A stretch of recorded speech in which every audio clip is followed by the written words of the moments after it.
take up the first substantive anemia during pregnancy.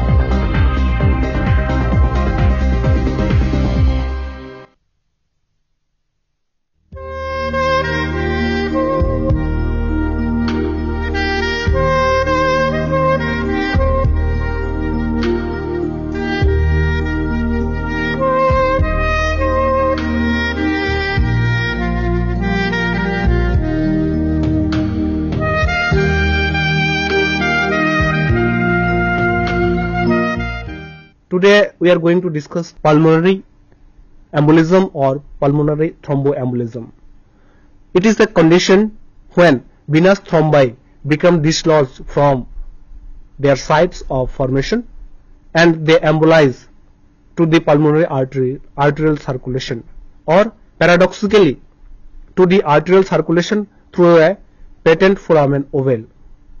About half of the patients with the pelvic vein thrombosis or proximal deep lag vein thrombosis have pulmonary thromboembolism, which is usually asymptomatic. But it is not asymptomatic all the time.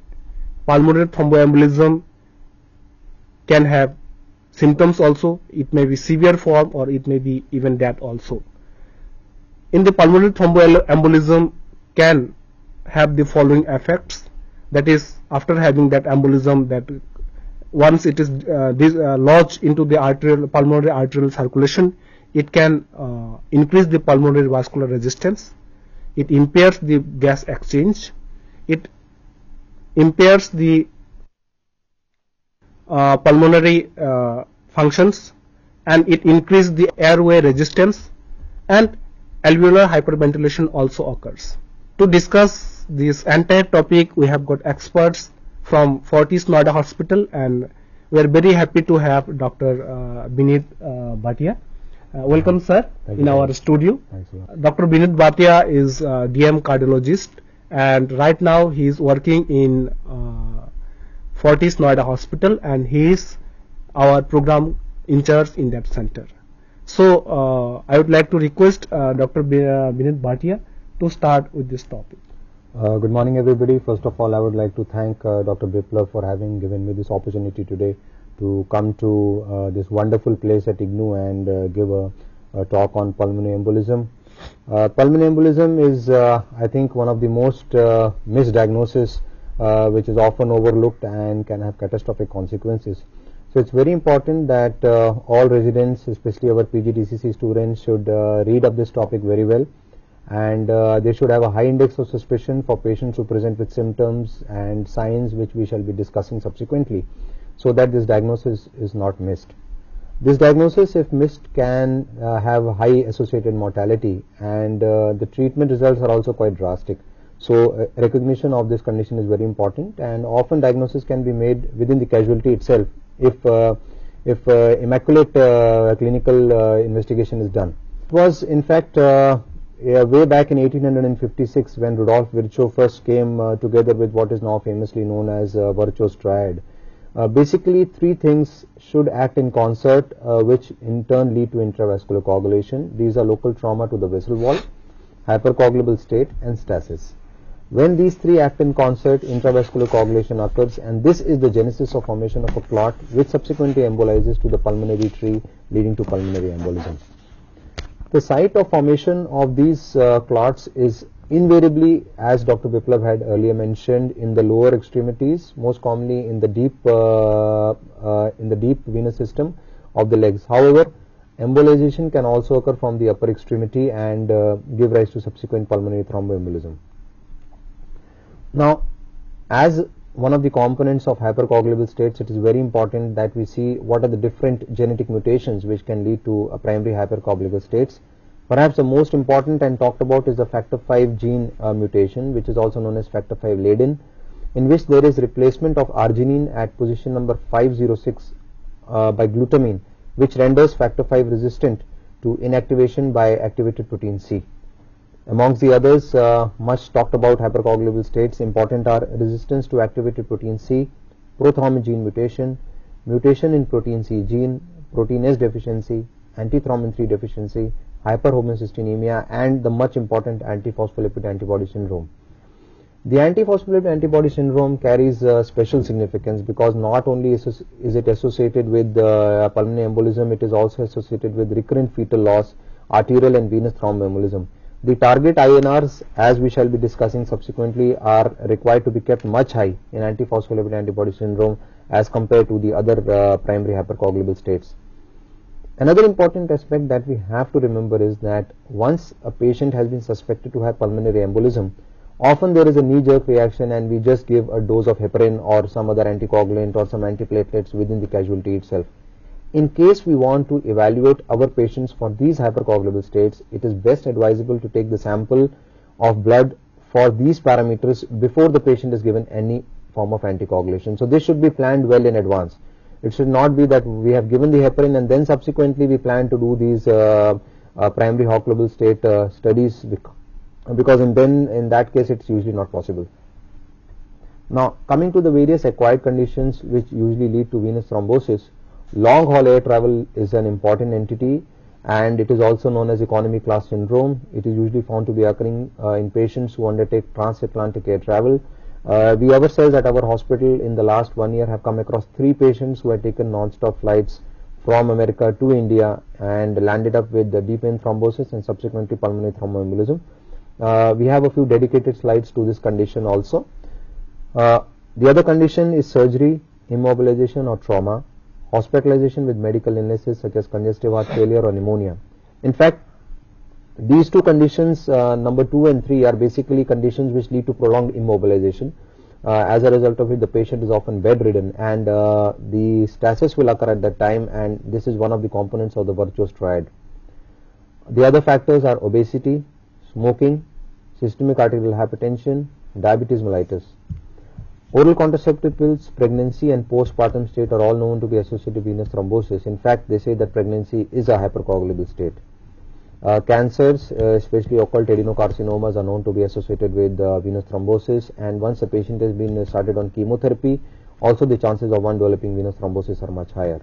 Stroke and spine surgery, often associated with prolonged immobilization, again one of the common causes for causing venous thrombosis. Indwelling catheters, pacemakers and implantable cardioverter defibrillators are also known to be associated with the development of the thrombosis. The most common site in pacemakers and ICDs are usually the site of access is the subclavian. So it's in the subclavian that some form of clotting might take place, which subsequently would embolize into the lung through the superior vena cava route.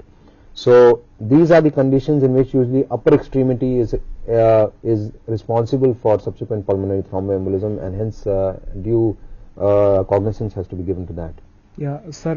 Before going to the some other topic, may I just know that prolonged immobilization, you said one of the risk factor for this means pulmonary thrombosis. Is it the only prolonged immobilization, or prolonged immobilization cause other things which precipitate the deep vein thrombosis and which is going on in another way? Right. Actually, once the patient is on prolonged immobilization, patient is usually bedridden for a long time. And often people are so much interested in looking at other things that certain basic things like giving elastic stockings to the patient or giving them a prophylaxis usually with low molecular heparin is usually overlooked, and it is the prolonged immobilization and the stasis of the blood within the deep venous system which gives rise to such problems. Especially patients have got a trauma which is involving the lower limb, or they have a hemiparesis, then that particular limb is being used less. So the stasis is more in that particular limb, and that is where usually there is a site of the formation of a clot. Once the clotting has occurred, it just keeps on getting propagated and the clot burden becomes higher and higher, and subsequently it would start extending into the iliac veins and then up into the inferior vena cava, and subsequently one part could just embolize and get into the pulmonary tree and cause a lot of problems. Now coming to some other important facts, as far as oral contraceptive pills are concerned, fatal pulmonary thromboembolism occurs 1 in 1 lakh women years use of oral contraceptive pills. Hormone replacement therapy has also been shown to be detrimental, especially estrogen and progesterone combination doubles the risk of one developing deep venous thrombosis and subsequently pulmonary thromboembolism. One more astonishing fact that comes to light is that if a patient has got a pulmonary embolism or a deep venous thrombosis, and where you find that there is no obvious cause, if you evaluate these patients for carcinomas, in fact the chances of your finding a carcinoma 2 to 3 times much higher as compared to a normal individual. So if you have any patient in which you have pulmonary embolism or DVT in which there is no explainable cause, look for an occult cancer and invariably you might pick up. But the unfortunate part is this, that although you have made the diagnosis, the cancer is usually in an advanced stage and carries a very poor prognosis. Now, once the embolization has occurred, the embolization could be mild, it could be moderate, or it could be severe. Now, if there is a severe pulmonary embolism, what is the pathophysiology of the whole process? Once pulmonary embolism takes place, there are basically two types of problems which are occurring. One is the anatomical obstruction because of the clot present within either the main pulmonary artery or the side branches, and second are the neurohumoral effects, which occur chiefly because of release of certain substances from the platelets like serotonin. Once there is anatomical obstruction or neurohumoral effects, there is an increase in the pulmonary artery pressure, there is an increase in the RV afterload. All these lead to RV dilatation and dysfunction. Subsequently, there is a fall in the right ventricular output, causing a total fall in the amount of the blood which is reaching the left ventricle also. Similarly, once the RV gets overloaded, the septum gets pushed towards the left side and thereby further compromises the filling of the LV.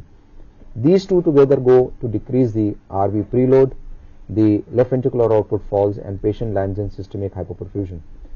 These sequence of events are most commonly found to be occurring when we have a moderately severe or a large amount of pulmonary embolism, such that more than 50% of the pulmonary vasculature has got obstructed.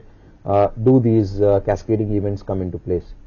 Similarly, once there is increase in RA and in PA and RV afterload, there is increase in the RV wall tension, the right ventricular oxygen demand increases, and since there is a decrease in the RV oxygen supply, coronary perfusion also falls, and this might be one of the reasons for severe chest pain also, which is often found to be occurring in pulmonary thromboembolic patients, and this further adds to hypotension, and a vicious cycle is set in, and in patients, if this goes unrecognized, this can be fatal too. Now coming to the symptoms of pulmonary thromboembolism, often the symptoms can be very subtle. As we had already mentioned, you have to have a very high index of suspicion. One of the largest registries of pulmonary thromboembolism has been the ICOPER, which is International Cooperative Pulmonary Embolism Registry, which analyzed more than around 2,500 patients of pulmonary thromboembolism. And this study was published in Lancet in 1999, in which it was found that the most common symptom of patients of pulmonary thromboembolism were dyspnea, found to be occurring in more than 80% of cases, tachypnea, found to be occurring in approximately 60%, tachycardia 40%, chest pain, again important symptom, in more than 50%. So in fact, this is what patients coming with sudden onset breathlessness and with chest pain, often the symptom of often you would suspect that it is a acute coronary syndrome which is occurring. So it's very important that we keep the entire the clinical scenario of the patient in mind. Patients often also present with cough. Patients can present with syncope. Syncope is more common when there is a massive pulmonary embolism and causes sudden fall in the cardiac output. Hemoptysis, usually a feature of not a pulmonary thromboembolism but a pulmonary infarction. Now, what are the syndromes of pulmonary embolism? Pulmonary embolism has been broadly classified into presenting as 6 syndromes. They are massive, moderate to large, small to moderate, pulmonary infarction, paradoxical embolism, and non-thrombotic embolism. Massive pulmonary embolism, usually patients present with breathlessness, syncope, and cyanosis with persistent systemic arterial hypotension. As already discussed, more than 50% of the pulmonary vascular obstruction occurs in patients who present with massive PE. RV dysfunction on 2D echocardiography is a common feature. The therapy in these cases, you need to initiate treatment very fast. You give intravenous heparin followed by a thrombolytic therapy or a mechanical intervention. The second syndrome is a moderate to large pulmonary embolism. These patients usually have normal systemic arterial blood pressure, and typically more than 30% of a perfusion defect is found on the lung scan. RV dysfunction again is a feature of moderate to large. So RV dysfunction, if found on the 2D echocardiography, either indicates that it is a more than a moderate pulmonary embolism, and such patients should be treated with heparin plus minus thrombolytic therapy or a mechanical intervention. The most common presentations are usually small to moderate. Such patients usually have normal arterial blood pressure, RV dysfunction on echo is absent, and the treatment for such patients is heparin. Now coming to pulmonary infarction. This is another syndrome of pulmonary embolism in which patients typically present with pleuritic chest pain, hemoptysis, pleural rub, or evidence of lung consolidation. Typically these emboli are usually very small and they would embolize into the periphery of the lung.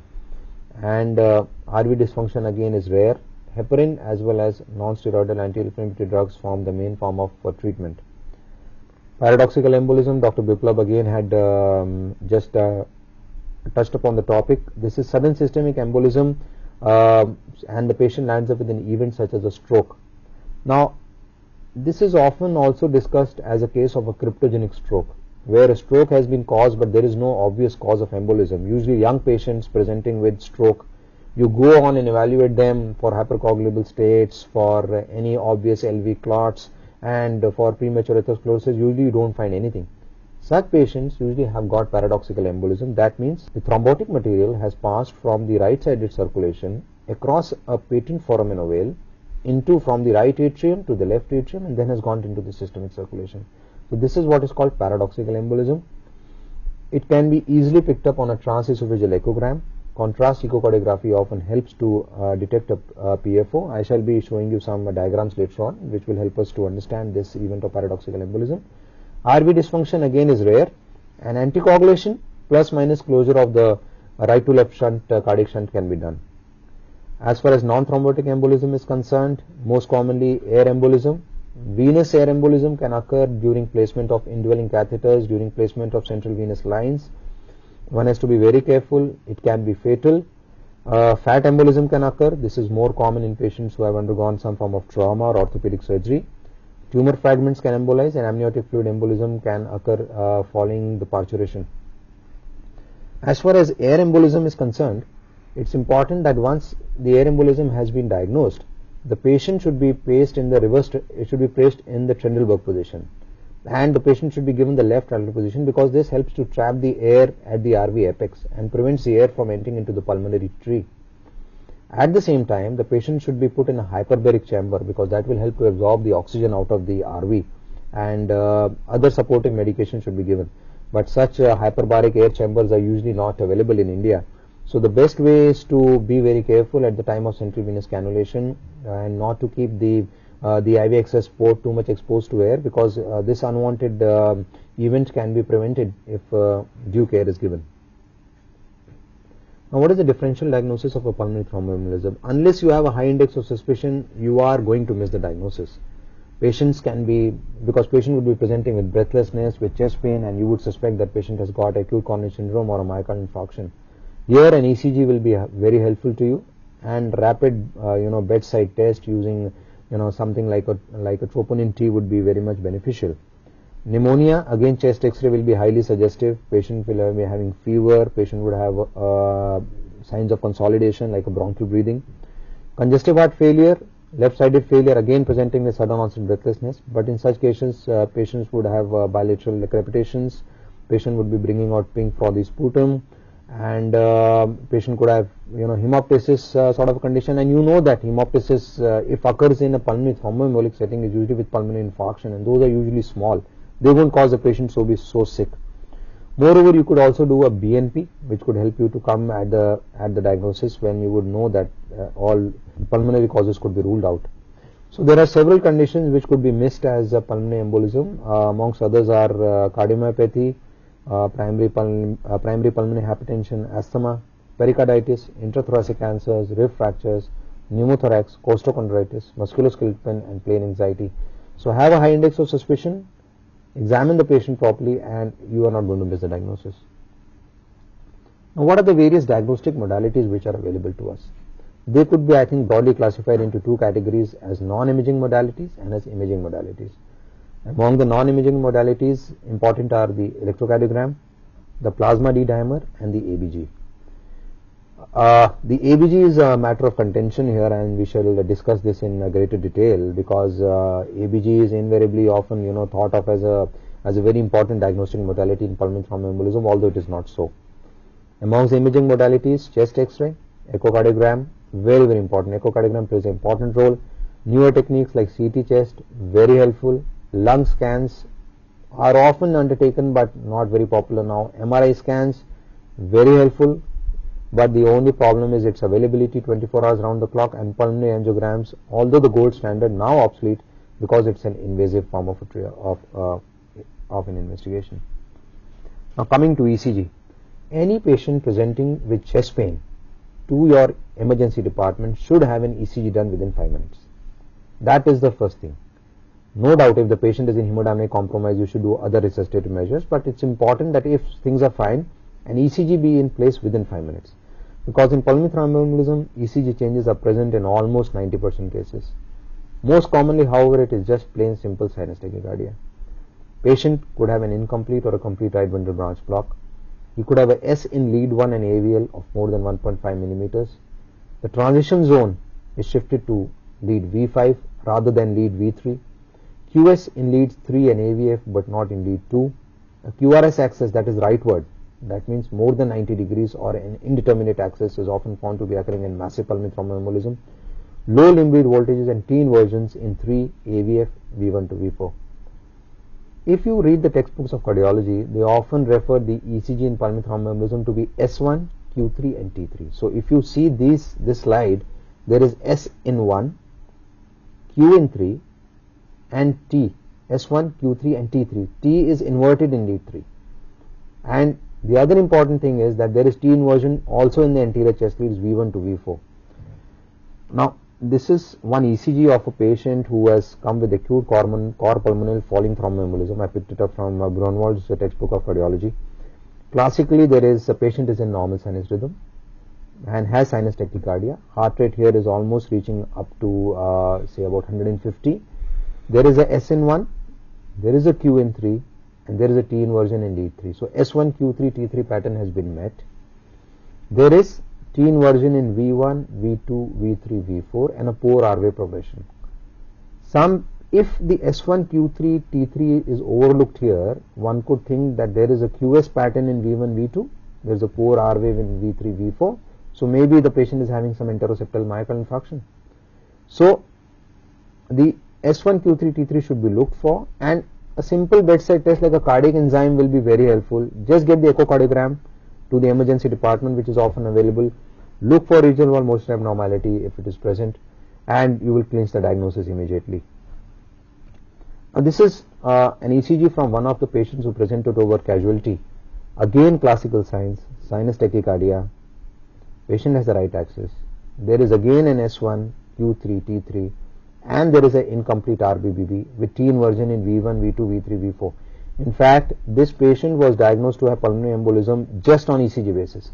This patient had landed up to us from Canada by air. He landed up with chest pain in the aircraft, and patient has been treated as a case of acute coronary syndrome at the airport and is referred to us. And in fact, it was one of our PGDCC students who has picked up the diagnosis on the ECG. So fantastic ECG, really helpful. So please give very due respect to the ECG and it plays a very important role. Now coming to the plasma D-dimer, nowadays several companies have come up with beautiful kits which are available to make rapid bedside diagnosis. The plasma D-dimer has got very high sensitivity, more than 90%, but the only thing is that the specificity is low because it can be found to be elevated in several other conditions. It can be assayed with monoclonal antibodies and has a very high negative predictive value. This means that if you have a patient who is supposing say post-op, patient is bedridden, and now patient presents with sudden onset breathlessness. Now one would say that elevated D-dimer could also be present post-op for 1 week. Now if this patient has got an elevated D-dimer, it could either be pulmonary embolism or it could be because of post-op. But if you have a negative D-dimer, then you have surely ruled out pulmonary thromboembolism. So it has got a very high negative predictive value. Unfortunately, there are several other conditions in which D-dimer could be elevated, like myocardial infarction, sepsis, cancers, systemic illnesses, and as we already mentioned, post-op in within the first week. The D-dimer has been produced because of the clot per se. The fibrinolytic mechanisms are acting and they are breaking down the fibrin fragments and creating D-dimer. So basically, you are taking the sample from the blood, you are putting the antibody, and you just means picking it up on the bedside. Now, acid blood gas analysis, another often overused investigation in pulmonary thromboembolism, but we have to remember the fact that the PIOPET study, that is a prospective investigators of pulmonary embolism diagnosis, major big trial published in Journal of American Medical Association, has clearly shown that ABG has no definite role in the diagnostic workup of pulmonary thromboembolism. Because in the PIOPET it was found that the partial pressure of oxygen did not discriminate the presence or absence of pulmonary thromboembolism. The partial pressure of oxygen in pulmonary thromboembolism was found to be 70, and patients who had no pulmonary thromboembolism around 72. 26% of patients who had pulmonary thromboembolism had more than 80 millimeters of mercury partial pressure of oxygen on ABG. So not a very important thing, but often done. No harm in doing it, but it should not be given too much significance. Now coming to chest X-ray, another very important investigation. However, chest X-ray is normal in more than 50% cases. Since the blood flow has got obstructed to a particular lobar segment, you can have focal oligemia, cardiomegaly, another important sign because the RA-RV has got dilated, so you will have cardiomegaly. You can have a peripheral wedge opacity above the diaphragm, which is called the Hampton's hump. This is more commonly with pulmonary infarctions. You can have a collapse of the lung, which is called atelectasis. You can have focal infiltrates, and you could have pleural effusions. Now, this is an X-ray of a patient, again picked up from Donwall's textbook, in which there is a Hampton's hump, or there is a wedge-shaped opacity which is present above the diaphragm here. Now, coming to venous ultrasound, important investigation can be done on bedside. Normally, if you put a linear probe onto a peripheral vein, as soon as you place your transducer on the vein, it just collapses. And the primary diagnostic criteria for deep vein thrombosis is the loss of vein compressibility. It helps to detect deep venous thrombosis, and it can be applied even to upper limbs, but often upper limb extremity is deep venous thrombosis is difficult to diagnose. The other important way to diagnose is using a nuclear venogram. In this, technetium is given peripherally, and it binds to the GP2B3A receptors which are present on the platelet surface. Now this would, if the platelets are high, that means that there is an acute DVT. So this would help you to differentiate acute from chronic or acute on chronic DVT. Okay. Now coming to echocardiography, another very important simple bedside investigation. The direct visualization of thrombus is extremely rare. You can have RA dilatation, you can have RV dilatation, you can have RV hypokinesia with apical sparing, which is called McConnell's sign. You can have abnormal motion of the interventricular septum.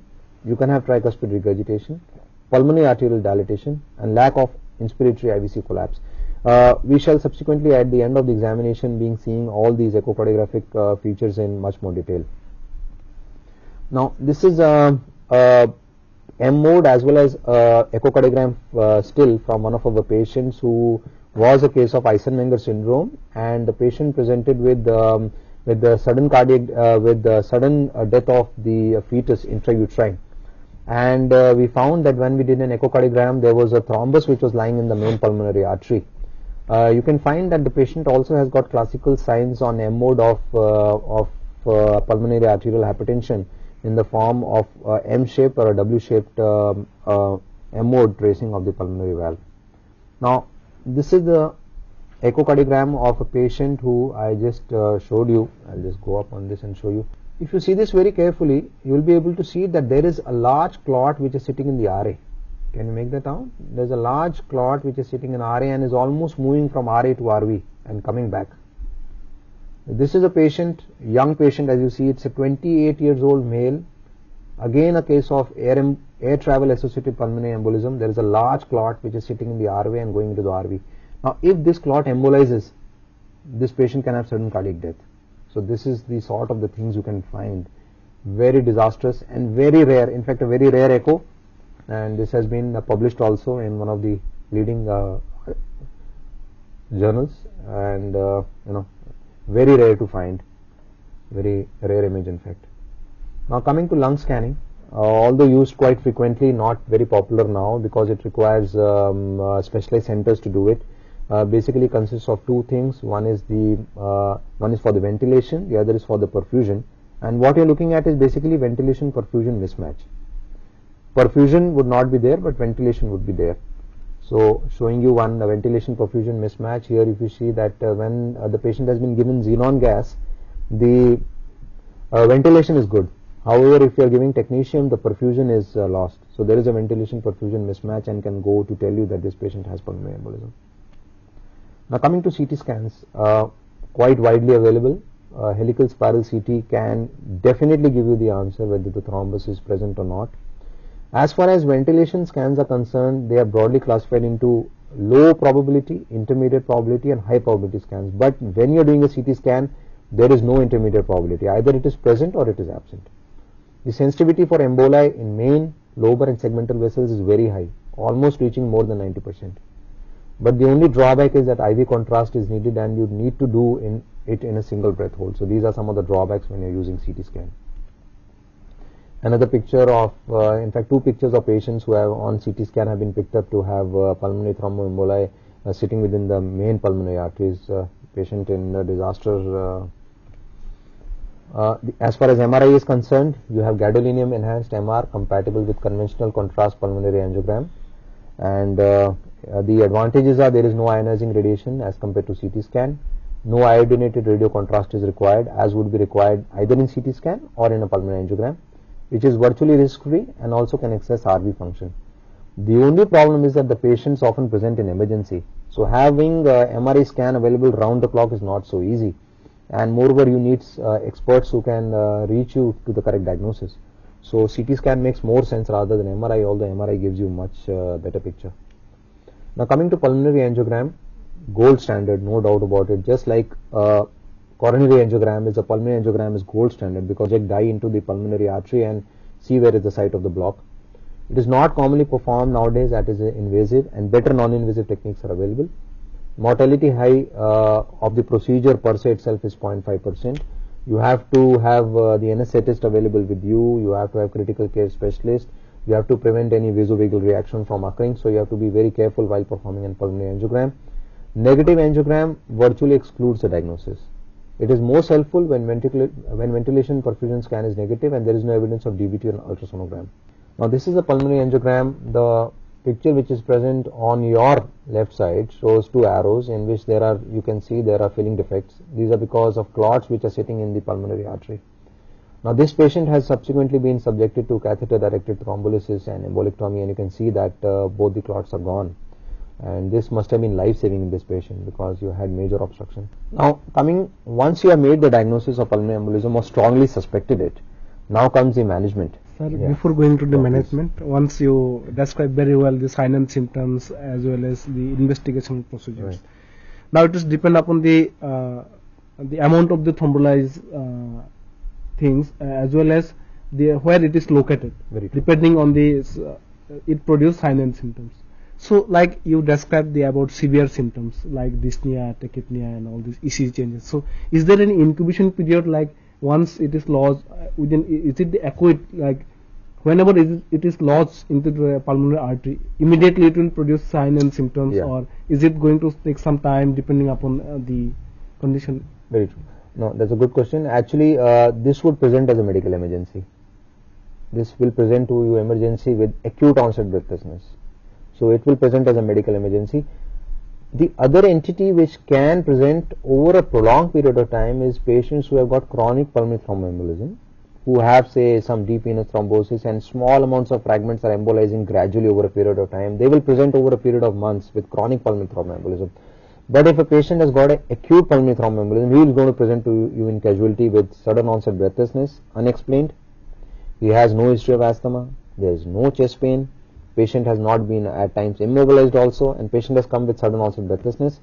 You see the patient, he's got sinus tachycardia, he's got tachypnea, and you find everything else is normal. ECG, the chest X-ray is normal, the ECG is showing you just a sinus tachycardia. Suspect pulmonary thromboembolism, always keep it as one of a differential diagnosis. do a serial ECG. In fact, a patient if has acute coronary syndrome can have subsequent developing myocardial infarction. So at least do 2 ECGs which are temporally apart in time. If the symptoms onset has been there for more than 4 hours, then you can do a cardiac troponin test by bedside, because that will again help you to establish the diagnosis of ACS. So high index of suspicion is required, but patient will present acutely in emergency. Yeah. But definitely depends upon the degree of the the obstruction which has occurred. Yeah. If the obstruction is very small, patient might just walk away and feel he had some breathlessness, and then after that is totally fine. In fact, the air travel associated pulmonary embolism, we'll be discussing the data subsequently. It's only patients who have massive pulmonary thromboembolism will present to you. Otherwise, getting up from the aircraft and patient has been sitting for a long period of time, feels a bit breathless, you might just overlook the symptoms. Now, coming to, should we go ahead with the management part? Sure. Yes. Thank you, sir. Now, coming to the management part, it really depends upon the degree of hemodynamic compromise. Massive pulmonary thromboembolic patients are at a risk of cardiogenic shock. They should be treated very aggressively. Heparin and thrombolytic therapy are usually the treatments of choice. As far as the various invasive measures are concerned, which we shall be discussing subsequently, they are not so easily available. So the mainstay of therapy remains the heparin as well as the thrombolytic therapy. Now, since massive pulmonary thromboembolism is an important, I thought we'll cover it up more in detail. It's usually life-threatening. It presents with abrupt onset critical illness, and there is starting progressive clinical deterioration despite therapeutic levels of anticoagulation. The incidence of massive pulmonary thromboembolism has been found to be occurring about 4% of all cases of pulmonary thromboembolism. In the international cooperative study, in which there were 2,500 patients, about 4.2% had got massive thromboembolism. Patients usually present with arterial hypotension, cardiogenic shock, systolic blood pressure is below 90, or there has been a fall of at least 40 millimeters of mercury for at least 15 minutes. It carries a very high mortality, early mortality of as high as 15%. In fact, the degree of hemodynamic compromise is the most powerful predictor of mortality. If you go by this study which was presented in JACC in 1997, if you see that if the patient had cardiogenic shock, the mortality is as high as 24.5%. If the patient had to be given CPR, mortality rates are almost reaching 65%. Whereas if the patient had only RV dysfunction and no arterial hypertension, the mortality would be 8.1%, and if patient had arterial hypertension, it's around 15%. So more the severe the degree of hemodynamic compromise, higher is the degree of mortality in massive pulmonary thromboembolism. The initial management consists of, there are different regimens which are available for giving heparin, but the most traditionally used is to give unfractionated heparin 10,000 units as a bolus, and then infusion of 1,250 units per hour to achieve an activated partial thromboplastin time of at least 80 seconds. IV fluid should be given, up to 500 to 1,000 ml of IV fluid should be given. However, since there is RV dysfunction which is set in, one has to be very careful while giving the fluids. Dopamine and dobutamine are first-line inotropes. They increase cardiac output without increasing pulmonary arterial pressure and thus decrease the PVR. Norepinephrine can be used. It increases cardiac output as well as systemic vascular resistance. In general, there should be a low threshold to initiate pressors. We should not wait to initiate them. If required, go ahead and start the dopamine and the dobutamine, and if required, noradrenaline can be added. At times, alpha blockers might be required, such as a phenylephrine. Now, fibrinolytic therapy, very important part of the therapy because easily available. It is a standard first-line treatment, reduces the rate of death as well as recurrent pulmonary thromboembolism by 55%.